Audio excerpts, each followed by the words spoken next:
এই হচ্ছে সেই টুটেন খামেনের কবর। এই হলো সেই স্ফিংস খামেনের এনশিয়েন্ট সিটি। এরাই এইভাবে বানিয়েছিল, এটা নয়।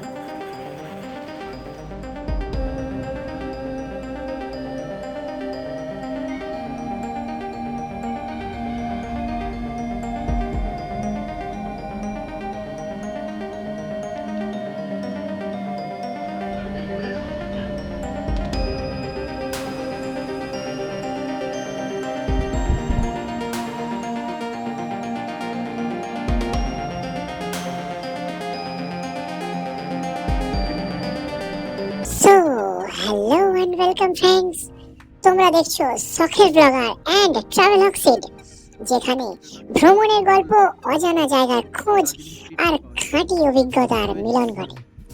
আজ আমরা বেরিয়ে পড়েছি নতুন এক অ্যাডভেঞ্চারের খোঁজে, কলকাতা ইকো পার্ক। আমরা নিয়ে আসি এমন সব ট্রাভেল ব্লগ সেখানে শুধু ঘোরা নয়, থাকে লোকাল কালচার, স্ট্রিট ফুড, ইতিহাস আর রিয়েল লাইফ এক্সপিরিয়েন্স। যদি আপনারাও ঘুরতে ভালোবাসেন, নতুন নতুন জায়গা জানতে চান, তাহলে এই চ্যানেলটি সাবস্ক্রাইব করুন। আর exclusive content, backstage video, live chat আর স্পেশাল ব্যাচ পেতে আজই জয়েন করুন আমাদের চ্যানেল মেম্বারশিপ। আপনাদের সাপোর্টই আমাদের এগিয়ে যাওয়ার শক্তি। তো প্রথমেই আমরা চলে এসেছি নিকো পার্কের সবচেয়ে এন্টারটেইনিং জায়গায়, এক্সাইটমেন্টে ভরপুর 7 ওয়ান্ডার্স অফ ওয়ার্ল্ড। আমরা যাচ্ছি, সামনে টিকিট কাউন্টার, জানাচ্ছি টিকিট কত কি দাম আছে। সো প্রথমেই যেটা দেখে নেব সেটা হলো মিশরের পিরামিড। প্রথমে আমরা ঘুরে দেখব বিশ্বের 7 আশ্চর্যের এক ঐতিহাসিক ধন, টুটেন খামেনের সমাধি। মাত্র 9 বছর বয়সে ফারাও হয়েছিলেন তিনি, আর মাত্র 19 বছর বয়সেই রহস্যজনক মৃত্যু হয় তার। তার সমাধি আবিষ্কৃত হয় 1922 সালে হোয়ার্ড কার্টারের হাতে, মিশরের বিখ্যাত ভ্যালি অব কিংসে। সোনার মুখোশ, অমূল্য রত্ন আর অসংখ্য ধনসম্পদে ভরা এই সমাধি আজও মানুষকে অবাক করে। রহস্য, ইতিহাস আর অভিশাপের গল্পে ঘেরা এই স্থান সত্যি এক অনন্য বিস্ময়। আর এটা হলো মিশরের রহস্যময় great Sphinx of Giza. Pyramid বানানো রয়েছে, পিরামিড ভেতরে এইবারে আমরা এসে গেছি জর্ডানের ঐতিহ্যবাহী শহর পেট্রাতে। এটি ছিল নাবাতিয়ান সভ্যতার রাজধানী। প্রায় খ্রিস্টপূর্ব 4th শতাব্দীতে যার উত্থান। পাহাড় কেটে তৈরি এই শহর ছিল প্রাচীন বাণিজ্য পথের কেন্দ্রবিন্দু। আরব, মিশর ও ভূমধ্যসাগরীয় অঞ্চলের ব্যবসায়ীরা এখান দিয়ে যাতায়াত করত।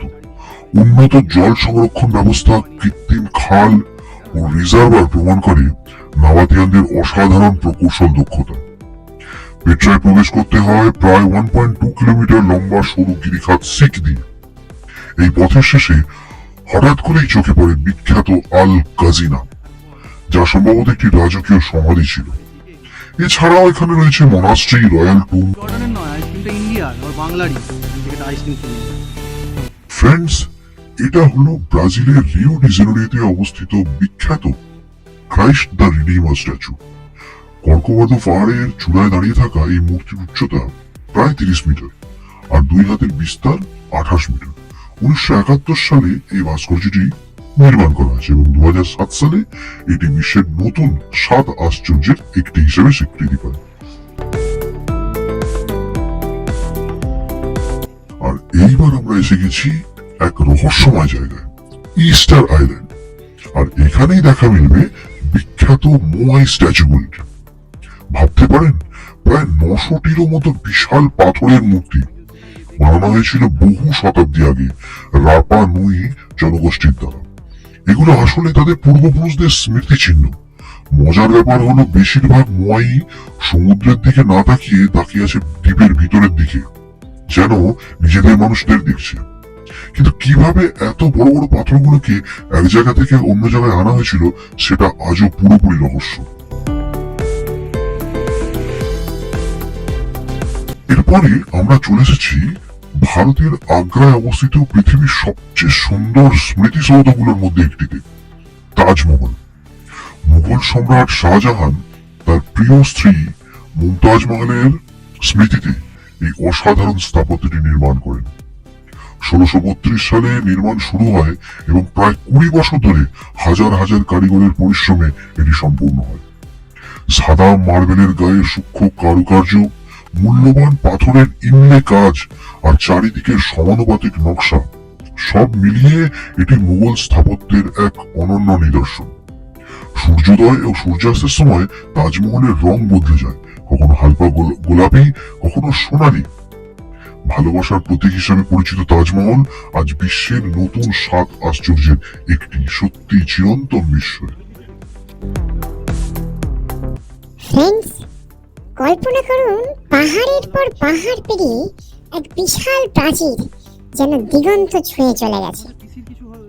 হ্যাঁ, এটাই হলো গ্রেট ওয়াল অফ চায়না। এতই বড় যে একে পৃথিবীর দীর্ঘতম মানব নির্মিত স্থাপত্য বলা হয়। প্রায় 21,000 কিলোমিটার জুড়ে বিস্তৃত এই প্রাচীর তৈরি হয়েছে বিভিন্ন সময়ে, বিশেষ করে মিং ডাইনেস্টির সময় এর অনেকটা অংশ মজবুত করা হয়। এর আসল উদ্দেশ্য ছিল উত্তর দিকের আক্রমণ থেকে চীনকে রক্ষা করা, কিন্তু আজ এটি শুধু প্রতিরক্ষার দেয়াল নয়, এটি সাহস, পরিকল্পনা আর অসাধারণ পরিশ্রমের প্রতীক। যখন আপনি দেয়ালের উপর দিয়ে হাঁটবেন, একদিকে সবুজ পাহাড়, অন্যদিকে নীরব প্রকৃতি, মনে হবে যেন ইতিহাসের ভিতর দিয়ে ধীরে ধীরে এগিয়ে যাচ্ছেন। প্রতিটা ইটের মাঝে লুকিয়ে রয়েছে শত শত বছরের গল্প। গ্রেট ওয়াল অফ চায়না শুধুমাত্র একটি স্থাপত্য নয়, এটা একটি অনুভূতি, একটি বিস্ময় যা সময়কেও হার মানায়। এবং এটি চাঁদ থেকেও দৃশ্যমান, একমাত্র মানব নির্মিত স্থাপত্য যেটিকে চাঁদ থেকেও দেখা যায়।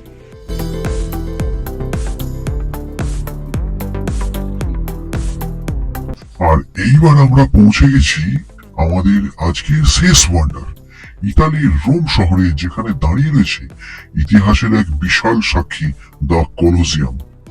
প্রায় 2000 বছর আগে রোমান সাম্রাজ্যের সময় তৈরি এই বিশাল অ্যাম্পি থিয়েটারে একসঙ্গে প্রায় 50 থেকে 80,000 দর্শক বসতে পারতেন।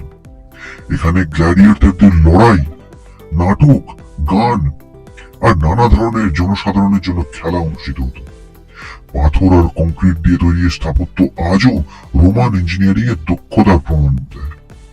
সময় বদলেছে, কিন্তু কলোসিয়ামের দেয়াল আজও সেই রোমান সাম্রাজ্যের গল্প শোনায়।